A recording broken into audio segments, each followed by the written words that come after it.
Commit After Work. Der Business Talk wird präsentiert von Commit, der idealen Softwarelösung zur digitalen Pflege von euren HR-Daten.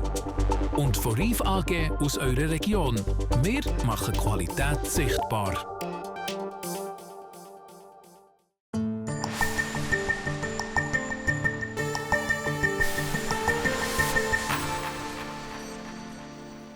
Il rêvait de diriger un jour l'entreprise familiale Allemand Frères et c'est chose faite pour Sébastien Allemand, la troisième génération à reprendre le flambeau.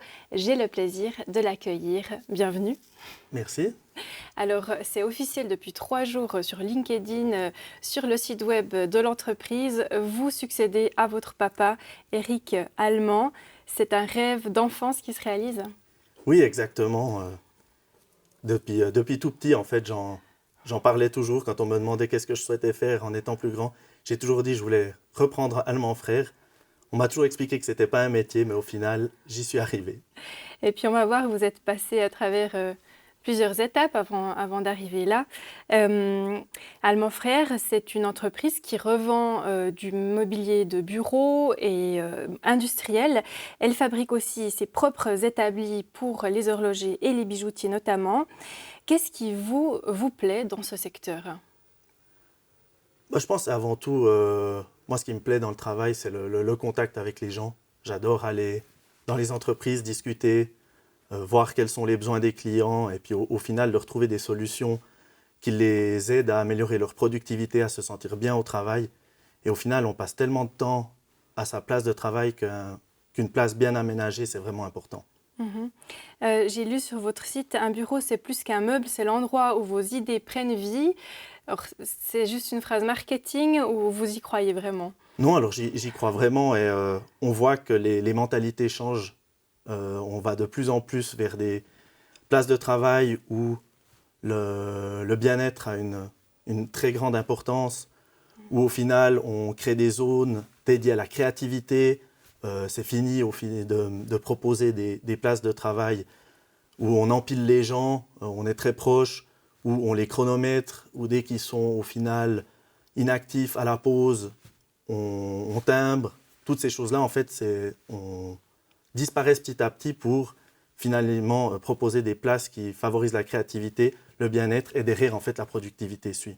Et il y a même apparemment des chiffres sur le taux d'absentéisme qui baisse si on investit sur le bien-être. Oui, alors les chiffres exacts, nous, on ne les a pas, mais on a plusieurs clients qui nous ont posé la question avant de faire le projet, mais est-ce qu'il faut réellement une table où tous les collaborateurs peuvent travailler debout?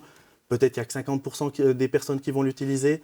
Toutes ces questions-là, les entreprises les sont posées et c'est vrai qu'on aime souvent faire des débriefings après avec les clients, une année après, et on se rend compte que passablement de clients nous ont dit « mais moi j'ai remarqué, finalement les collaborateurs sont plus productifs, sont plus contents et l'absentéisme de facto diminue ». Alors l'entreprise existe depuis 70 ans et effectivement elle s'est adaptée et elle a observé l'évolution des modes de travail. Vous-même, vous avez pu le constater, ça fait 7 ans que vous êtes dans l'entreprise. Oui, alors la dernière évolution, au final, elle est venue du Covid avec notamment les possibilités de faire du télétravail et tout ce qui gravite autour, donc aussi maintenant ce qu'on appelle le desk sharing. Donc on n'a plus forcément une place par collaborateur, mais un nombre de places réduit, sachant que les gens sont souvent soit en vacances dans les grandes entreprises ou en déplacement externe. Mais depuis très longtemps, depuis tout temps, en fait, le monde de travail a évolué. L'arrivée de l'informatique, qui a nécessité au final des tables plus grandes, avec un écran qui au début était très grand. Maintenant, les écrans sont beaucoup plus compacts, donc forcément, on a pu aussi réduire en partie les dimensions des tables. Mais effectivement, quand je vois au final le métier que faisait mon grand-père et le mien, on ne propose plus forcément les mêmes produits. Donc vous équipez des entreprises, des écoles, des privés, avec des espaces de stockage, de travail. Vous avez une succursale à Marin et un bureau de vente près de Morges et vous dirigez une vingtaine de personnes. En préparant cet entretien, vous m'avez dit que ça vous mettait quand même un peu aussi la pression de reprendre la direction. Et je vous cite, vous avez dit « On dit que la troisième génération, c'est celle qui casse tout ». Oui, alors je ne sais pas qui c'est qui a fait ce dicton, mais je l'ai déjà entendu plusieurs fois, qu'au final, on dit toujours la première génération elle part d'une bonne idée, la deuxième la fait fructifier, puis la troisième la fait s'effondrer. Donc, je dirais, la pression, elle n'est pas seulement du dicton. C'est clair que ça fait 70 ans que l'entreprise existe. Ça fait 70 ans que la famille a bâti quelque chose où on a une très bonne réputation. On est quand même passablement connu dans toute la Suisse romande. Et la pression, elle est quand même là derrière. C'est de ne pas être cette génération qui va défaillir. Et le monde du travail évolue et donc il y en a des défis Oui, exactement. à relever toujours. C'est votre grand-papa Carlo et son frère qui fondent l'entreprise en 1954, d'où le nom Allemand Frères. C'était quoi l'idée à ce moment-là? Alors, je ne suis pas dans leur tête et je ne sais pas exactement quelle était l'idée. En 1954, il faut se rendre compte que le monde est complètement différent. Il n'y a pas d'Internet.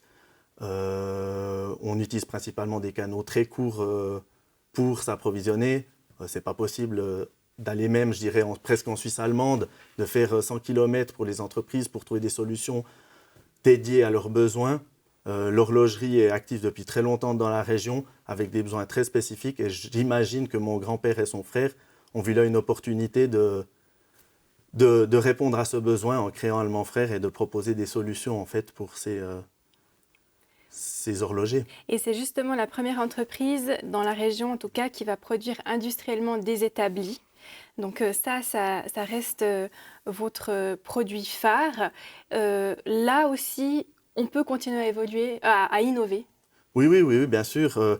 Quand on voit l'établi, quand on parle surtout, alors les établis qu'on produit, c'est des établis de métiers spécifiques, donc dédiés au métier de l'horlogerie, de la bijouterie et tous les métiers d'art qui gravitent autour. Le métier, il a vraiment beaucoup évolué. Par le passé, c'était beaucoup si on veut, des manufactures où le travail était très manuel. Pas d'instruction de montage. Les gens, au final, faisaient une montre de A à Z d'une manière très, très artisanale. Très artisanale, voilà, pardon, je cherchais le mot. Alors que maintenant, on a affaire à des très grandes manufactures qui produisent plus d'1 million de montres, mais toujours à la main, donc avec des gens qui sont derrière. Donc l'établi, il a aussi évolué avec l'arrivée des nouvelles technologies, la possibilité d'intégrer des écrans, d'offrir aussi plus d'ergonomie et de pouvoir intégrer en fait tout le besoin qu'a une entreprise industrialisée. Dans les années 80-90, c'est votre papa, Eric, et son frère qui ont repris l'entreprise. Aujourd'hui, c'est vous. Est-ce qu'avec votre grand-papa, vous en avez parlé de cette reprise? Est-ce qu'il était fier de vous? Non, alors je dirais que j'en ai jamais parlé. Comme dit avant, quand j'étais petit, j'avais toujours ce rêve. Je disais toujours, moi, je veux devenir directeur d'Allemand Frères. Donc, il est quand même finalement au courant. Quand on est rentré dans l'entreprise avec ma sœur, c'est clair que pour le grand-papa, ça a été une fierté de voir que l'entreprise, au final, continuait. Maintenant, malheureusement, il n'est plus là pour pouvoir en discuter. Comment ça a été pour vous de grandir dans cette famille d'entrepreneurs? Alors, je ne pense pas que ça a été quelque chose de particulier. On va dire qu'effectivement, beaucoup de choses gravitaient autour de l'entreprise. Les sorties des employés, où au final, on avait des fois la chance d'y participer. Les événements autour, les salons aussi, quand on exposait à Baselworld, où en étant jeune, pendant mes vacances, j'ai la chance d'aller installer les stands, etc. Donc au final, c'est vrai que la vie de famille a toujours beaucoup gravité autour d'Allemand Frères. Mon grand-père y travaillait, mon père, ma mère aussi, ma sœur et moi, donc forcément, quand même passablement de choses qui tournent autour. Et j'ai aussi vu par le passé, ça demande aussi un grand investissement, donc forcément aussi, mon père pas toujours présent, et puis on voit que c'est quand même quelque chose d'énergivore. Voilà, et c'est quelque chose qui vous fait peur de ne plus avoir finalement assez de temps peut-être pour le reste de vos activités? Non, je pense que le monde du travail, il a aussi passablement évolué. Les entreprises se gèrent plus forcément de la même manière avec une personne à la tête qui décide de tout. La façon de gérer une entreprise est différente. Avec l'informatique, on a aussi la possibilité de faire beaucoup de choses à distance, qui n'était pas possible par le passé. Le téléphone portable, je ne sais pas exactement de quand il date, mais mon grand-père ne l'avait pas. Donc au final, quand vous vouliez dire quelque chose à vos employés, il fallait être présent. Maintenant, même pendant mes voyages, j'ai la possibilité de continuer d'avoir un œil sur les affaires, de pouvoir répondre s'il y a une problématique d'un employé, une demande d'un client. On peut tout faire en étant vraiment pas forcément présent. Donc, je dirais oui, c'est un défi. Je me rends compte que c'est quand même énergivore, mais l'avantage, c'est qu'on a quand même la possibilité de pouvoir travailler sans être présent 7 jours sur 7, 24 heures sur 24. Et vous disiez justement, on peut diriger une entreprise sans se tuer au travail. Ce que Oui, vous disiez je pense que c'est aussi un but. Vous avez vu de la souffrance autour de vous, d'avoir justement, voilà, peut-être un papa qui était tout le temps en train tout le temps à l'entreprise, que vous voyez peut-être pas beaucoup. Non, je pense pas qu'il y a eu de la souffrance. Certainement qu'il l'a fait aussi parce qu'il avait beaucoup de plaisir. Il avait certainement, au final, quand il a repris l'entreprise, un peu la même pression que moi de se dire « Ouh, je suis la deuxième génération, il ne faut pas que je casse, je peux dire, le jouet ».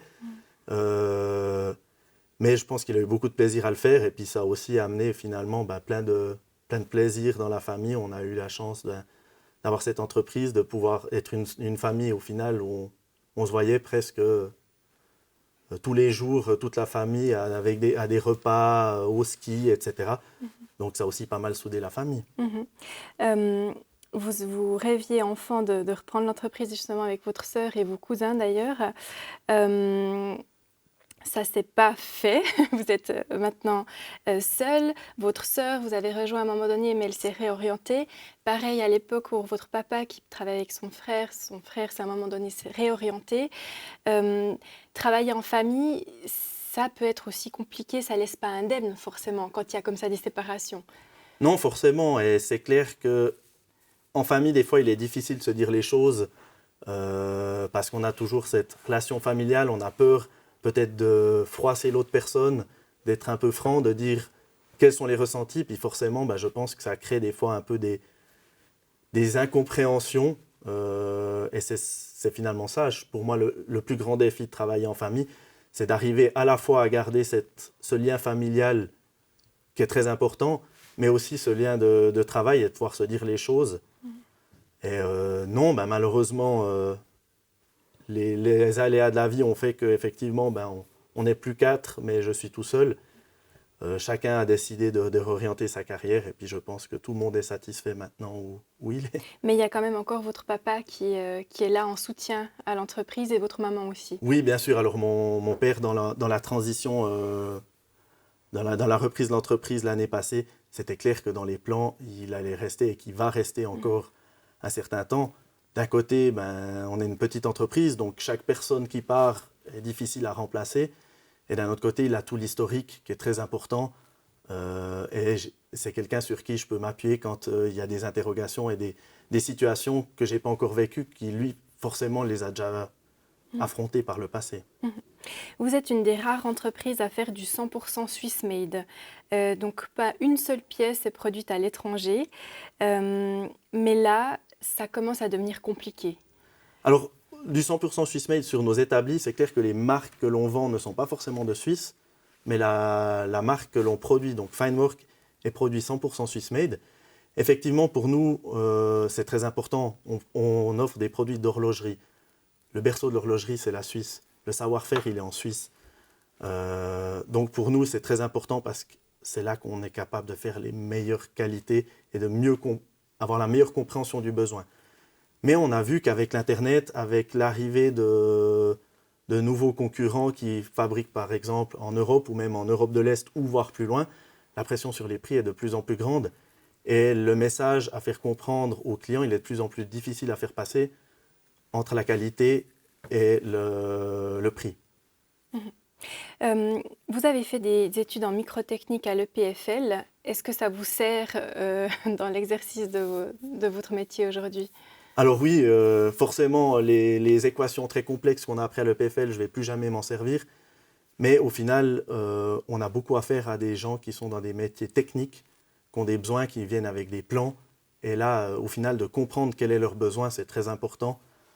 Donc je pense que finalement, c'était un très bon choix. Une façon pour vous de lâcher un peu la pression et de prendre du recul, c'est de voyager. Là, vous êtes chanceux parce que grâce à votre épouse Meng Yan, vous avez plein de bons plans. Racontez-nous pourquoi. Oui, exactement. Donc, ma femme Meng Yan est en fait ce qu'on appelle influenceuse. On la voit ici à l'écran. Ouais. Donc, là, on est où? Là, on est à la muraille de Chine. Okay. Donc, en fait, ma femme, on s'est rencontrés en Chine. Je suis allé pour ma dernière année d'études où j'ai fait mon master là-bas et j'ai rencontré ma femme. On a fait quelques années à distance et puis au final, en 2017, elle est venue en Suisse pour y habiter. Puis maintenant, on s'est mariés. Et en venant en Suisse, elle n'avait pas le droit de travailler. Donc, elle a en fait cherché des activités. Et une de ces activités qu'elle a trouvées, c'était d'être sur les réseaux sociaux et de proposer de la cuisine chinoise. Et pendant le Covid, ça a vraiment beaucoup pris. Ce qui fait que maintenant, elle est suivie par beaucoup de personnes. Et à chaque fois qu'on voyage, les hôtels ou tous les restaurants nous proposent toujours des bons plans contre quelques photos ou quelques vidéos sur ces réseaux sociaux. Et certaines vidéos qui ont, là, la dernière en date, une des dernières, 30 millions de vues. Donc, j'imagine qu'ils sont contents de vous accueillir. Oui, c'est clair qu'à l'échelle de la Suisse, 30 millions, c'est énorme. Elle a vraiment franchi un cap, ce qui est formidable. Et vous aussi, pendant le Covid, vous vous êtes lancé dans un projet un peu fou, justement pendant le Covid, c'est ça qui est un peu fou. Donc avec une bande d'amis, vous avez décidé de reprendre le restaurant de l'Union à Bienne. Oui, exactement. Donc pendant le Covid, pendant la première vague, c'est clair que l'activité elle était bien plus faible, tout le monde à la maison. On s'ennuyait un peu et une bande d'amis qui aiment beaucoup aller au restaurant, on a appris qu'un des restaurants qu'on aimait beaucoup, le restaurant de l'Union, était à vendre suite à la première vague de Covid. On a cru qu'on avait tout appris du Covid et que ça allait être une affaire florissante. Donc on a repris ça au mois d'août 2020. On a ouvert 6 semaines et après on a été fermé 6 mois. Et qu'est-ce que ça vous a appris, tout ça? Alors je dirais, ce qui est formidable déjà, c'est d'avoir pu créer une entreprise. Chose de Allemand Frères, j'ai la chance de le récupérer. C'est une entreprise qui existe depuis longtemps. Donc tout le processus de création, je n'ai pas pu le vivre, qui était un processus vraiment très intéressant. Et après, surtout, de vivre au jour le jour, de trouver des solutions financières, de gérer une crise, de gérer des employés. Toutes ces choses-là, au final, qui m'ont vraiment préparé, je dirais, à l'entrepreneuriat chez Allemand Frères. Et finalement, voilà, ça s'est soldé par un échec. Mais ce n'est pas vraiment un échec en fait. Non, je ne pense pas qu'on peut dire que c'est un échec. On a décidé de revendre le restaurant en 2022, forcément pour des raisons certes financières, mais aussi parce qu'au final, l'activité principale a repris. Un restaurant, c'est très énergivore. On n'avait plus forcément autant la passion et le temps, ce qui fait qu'on a décidé de revendre le restaurant. Mais pour nous, ce n'est pas un échec. Au final, on a réussi à fermer le restaurant en devant de l'argent à personne. Et pour ça, ça reste juste une formidable expérience.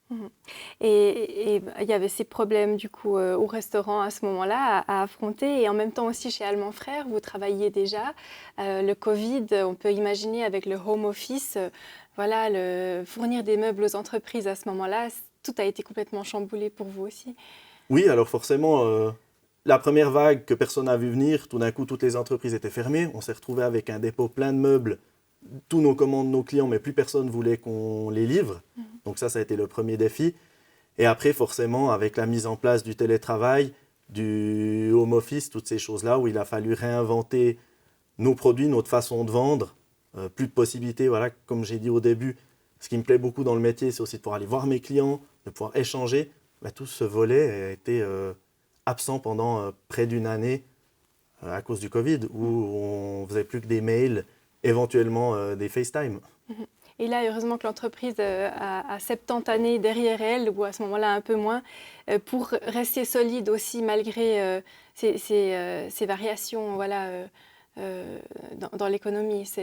Oui, c'est clair que quand on voit par rapport au restaurant où on vient d'ouvrir, où forcément vous n'avez pas toutes les liquidités qu'il faut, le fait qu'Allemand Frères existe depuis très longtemps, qu'on ait une assise solide, qu'on a des années et des années derrière nous, a permis au final d'affronter la crise différemment. Mais c'est ce que vous disiez, ce secteur-là d'activité, quand ça va bien, au niveau, les entreprises se portent bien, c'est décuplé pour vous, et quand ça va mal, c'est décuplé aussi pour vous. Oui, malheureusement, c'est clair que quand les gens font du RHT, qui travaillent moins, on n'a pas besoin de créer des places de travail supplémentaires. On investit aussi peut-être moins dans ces dépenses qui ne sont pas forcément nécessaires. Donc, nous, on a un assez bon baromètre de la marche de l'économie. En préparant l'entretien, vous me disiez que voilà, vous réfléchissez à réorienter l'entreprise. C'est quoi, vous imaginez quoi pour Allemand Frères dans les prochaines années? C'est quoi votre rêve pour Allemand Frères? Alors, réorienter, je ne sais pas, parce que je pense que ce qui a été fait par le passé est toujours d'actualité. Maintenant, il faut qu'on trouve d'autres marchés. On voit que l'horlogerie, c'est des cycles. Quand tout va bien, c'est euphorique, mais quand ça va un peu moins bien, donc c'est d'essayer d'aller sur d'autres marchés où il y a d'autres logiques. Il y a les administrations, où on répond de plus en plus à des soumissions. Vous mentionnez les écoles, les EMS. Donc, toutes ces entreprises, on va dire, qui ont des besoins de mobilier, mais qui sont peut-être spécifiques et moins conventionnels comme on a l'habitude de le faire. Votre rêve à vous, dans 30 ans, à l'âge de votre retraite, c'est quoi? Je dirais c'est de pouvoir avoir une entreprise qui est aussi florissante que maintenant et de pouvoir la transmettre à la 4e génération. Et là, prochainement, il y a un beau voyage aussi prévu. Oui, alors très, très prochainement, dans 2 semaines, à Bali. Avec ma femme, on aime vraiment beaucoup voyager. On aime aller loin et au bord de la mer et faire de la plongée. Qu'est-ce que vous conseilleriez aux jeunes d'aujourd'hui qui se rêvent entrepreneurs? Alors c'est difficile. Je pense qu'il faut simplement pas avoir peur d'essayer, pas avoir peur de l'échec. Le restaurant a été un formidable exemple où au final, on n'a pas eu peur, on s'est lancé, on a appris énormément de choses. Donc que ça marche ou ça marche pas, de toute façon, on apprend. Et c'est des bagages qu'on a en plus derrière pour, au final, un jour trouver la bonne idée et que ça fonctionne. Ici, cette mentalité de l'échec, en Suisse, par exemple, on ne l'a pas forcément. Dans les pays anglo-saxons, elle est davantage développée, on a moins peur de l'échec. C'est valorisé, en fait. Qui a subi peut-être un échec, ça signifie qu'il a osé aussi entreprendre quelque chose. C'est quoi votre rapport à l'échec, justement? Oui, alors je pense que vous avez raison. En Suisse, on a un peu de peine avec l'échec. Souvent, je ne veux pas dire qu'on se moque, mais quand quelqu'un n'a pas réussi, forcément, ça parle en mal derrière. Ce qui est dommage, parce qu'au final, qui tente rien n'a rien. Et je pense que réussir du premier coup, c'est très difficile. Sébastien Allemand, merci beaucoup pour cet entretien et tout de bon pour ces 30 prochaines années. Merci. Quant à vous, chères téléspectatrices, chers téléspectateurs, on se retrouve bientôt pour un Business Talk. Merci de nous avoir suivis.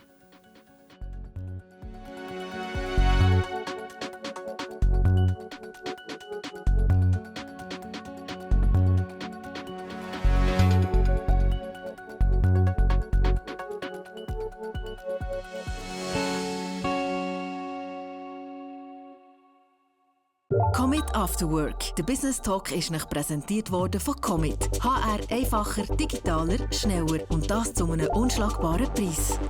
Und von Reif AG aus eurer Region. Wir machen Qualität sichtbar.